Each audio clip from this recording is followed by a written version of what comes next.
የትክክለኛ ወንዶች ጓደኛ። ትክክለኛ ወንድ አራት ታማኝ ጓደኛ አሉት። አንተም እነዚህን ታማኝ ጓደኞች ልትወድና ልትቀርባቸው ይገባል። አራቱንም እንጥቀስ። አንደኛ፣ ስቃይ።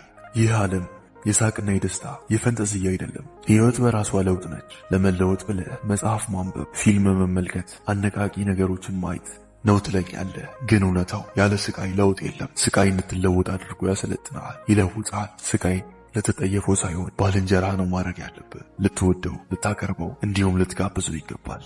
ሁለተኛው ጓደኛ፣ ሞት። ሞት ልክ እንደ ቀድሞ ባልንጀራችን እንደ ስቃይ ሁሉ ከላይ ሲታይ ያስጠላል። ነገር ግን ውስጡ ጥሩ ነው። ጥሩ አማካሪ ይሆናል። ሁሉ ነገር ዘላቂ እንዳልሆነ ያሳያል። ሞት እንዳለ ስትረዳ በሕይወት መኖር ዋጋው ይገባል። ሞት የተፈጠርክበትን ዓላማ እንድታገኝ ያግዛል። ያለህን ነገር እንድታመሰግን ያደርጋል። ሞትን ልትፈራው ሳይሆን ጓደኛ ልታደርገው ነው የሚገባው። መኖሩን ልትዘክር ይገባል። ሞትና ስቃይ ጓደኛ አድርገህ መያዝ ብቻ ትክክለኛ ወንድ አያደርግም። ምክንያቱም እነዚህ ባልንጀሮች ያለሱ ባዶ ስለሆኑ። ሶስተኛው ጓደኛ ፈጣሪ ይባላል። ፈጣሪ፣ ስቃይ እና ሞት፣ እነዚህ ሶስት ነገሮች በሕይወት መንገድ ላይ እንቅፋት አይደሉም፣ የሕይወት መንገዶች ናቸው እንጂ። ትክክለኛ ወንድ መሆን ከፈለግ፣ ሕይወትህን ኖረ ማለፍ ከፈለግ፣ ከፈጣሪ ከስቃይ እና ከሞት ጋር ሆነ ልትራመድ ይገባል። ፈጣሪ እንደ አምላክ ብቻ ሳይሆን እንደ ወዳጅ በሄድክበት አብረው ልትሄድ አብረው ልትውል ይገባል። ፈጣሪ ወደደ፣ ይለውጥህም ፈለገ። ስለዚህ ስቃይና አሰልጣኝ ሞትን ደግሞ እንደ መምህር ላከልህ። ፈጣሪ ስቃይን እና ሞትን አንድ አድርጎ ለኛ የሚያቀርብልን አንድ ወዳጅ አለን። እሱን ላስተዋውቅ።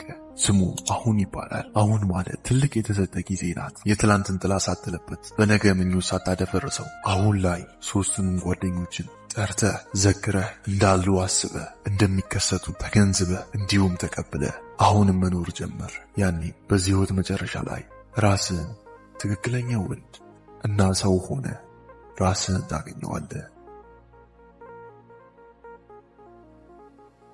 በወጣትነት ህይወትን ገደል የሚከቱ ሁለት መርዛማ ነገሮች። እነኚህ ነገሮች ቶሎ ብለህ ራስን አርቅ ብያለሁ። አሊያ እምቢ የምትለኝ ከሆነ ግን በህይወት የማትወጣው ችግር ውስጥ ከቱ እድሜ ዘመንን ስትቆጭና ስታለቅስ ምን ነው ይሄን ነገር ባደረኩ ኖሮ ስትል ነው የምትሆነው። ስለዚህ በደንብ አድርገህ እስከመጨረሻው ስማኝ። ለምታውቀው ሰው ይሄን ቪዲዮ ኮፒ ሊንክና ሪፖስት አድርግ አዳረስን። የመጀመሪያው ነገር የማይፈልግህን ሰው መፈለግ፣ ከማትፈለግበት ቦታ መቆየት፣ ሰዎችን መለመን። አስታውስ ወንድሜ፣ ያ ሰው ላንተ ምንም ያህል ጠቃሚ ቢሆን እሱ አንተን ካልፈለገ አትለምነው። ጥንቅር ብሎ ይደተውስ። አረምን ሺህ ጊዜ ውሃ ያጠጣበት ተንከባከበው ፍሬ አይሰጥም። አንዳንድ ሰዎች እንደዚህ ናቸው። አንተን ማይፈልግ ከሆነ ገደል ይግባ። አትለምነው፣ አትለማመጠው። ሁለተኛው ነገር ከመጠን በላይ ማሰብ፣ ከመጠን በላይ መጨነቅ። እዚህ ጋር ልታውቅ የሚገባ ነገር ቢኖር አንተ የተጻፈልን ነገር ነው የምትኖረው። ስለዚህ የምችለውን ኃይል ንፋ፣ የምችለውን ኃይል ጣር፣ የቀረውን ለፈጣሪ ሀደራ ስጥ። ከመጠን በላይ መጨነቅ ትርፉ በሽታ ብቻ ነው። ስለዚህ አትጨነቅ። የሚሆን ይሆናል፣ የማይሆን ደግሞ ይቀራል። ብዙ ጥንቄ የምታመጣው ምንም ነገር የለም። ይህን ቪዲዮ ለምታውቀው ጀለስ ላክለት። የምታውቀው ከሌለ ደግሞ ኮፒሊንግ 10ና ሪፖስት በማድረግ ለሁሉም ወጣት እንዲደርስ፣ ወጣቱ ከዚህ መርዛማ ነገር እንዲርቅ አድርግልኝ። ይህን ቤት ፎሎ ማድረግ ደግሞ ቤተሰብ ሁን።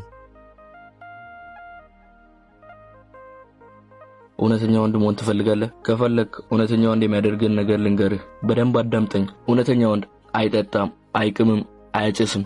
እናም ከጓደኞቹ ጋር ሲጃጃል አይውልም። እውነተኛ ወንድ ሁሌም ቢሆን ዓላማና እቅዱ ላይ ያተኮረ ሰው ነው። እውነተኛ ወንድ ሁሌም ቢሆን ስፖርት ይሰራል፣ ራሱን ዴቨሎፕ ያደርጋል፣ ራሱን ይቀይራል። እውነተኛ ወንድ ስብዕናው ያማረ፣ ፈጣሪውን የሚፈራ፣ ክብሩን የሚጠብቅ፣ የሚውልበትን የሚያውቅ፣ የሚናገረውን የሚጠነቀቅ ሰው ነው። እውነተኛ ወንድ ከአንድ ሴት በላይ አያፈቅርም። እውነተኛ ወንድ 100 ሴቶችን አያሳድድም፣ አያፈቅርም። ግን አንድን ሴትን በ100 መንገድ ሊያፈቅራት ይችላል። እውነተኛ ወንድ ለሌሎች ሴቶች ፍቅረኛ እንዳለችው ይነግራቸዋል። እውነተኛ ወንድ ስለ ፍቅረኛው ሌላ ሰው ስለሚለው ነገር ግድ አይሰጠውም። እውነተኛ ወንድ በእርግጠኝነት ሌላ ሴት ለማናገር ጊዜ የለውም። ምክንያቱም አንድ የምታፈቅረው ልጅ ጥላው ከሄደች ሌላ ሴት ለማናገር ቴሌግራም ሆነ ኢንስታግራም ላይ ጊዜውን አያጠፋም። ራሱ ላይ ፎከስ ያደርጋል፣ ስፖርት ይሰራል፣ ዓላማና እቅዱን ማሳካት እንዳለበት ይረዳል። እውነተኛ ወንድ ሁሌም ቢሆን እውነተኛ ነገር ነው የሚያደርገው። ለዛ ነው ብዙ ጊዜ ሲግማን የሚጠሉት። ምክንያቱም እንደ ሲግማ እውነተኛ ነገር ማድረግ ስላቃታቸው ነው። ራስን በዚህ ውስጥ ካገኘው ኮሜንት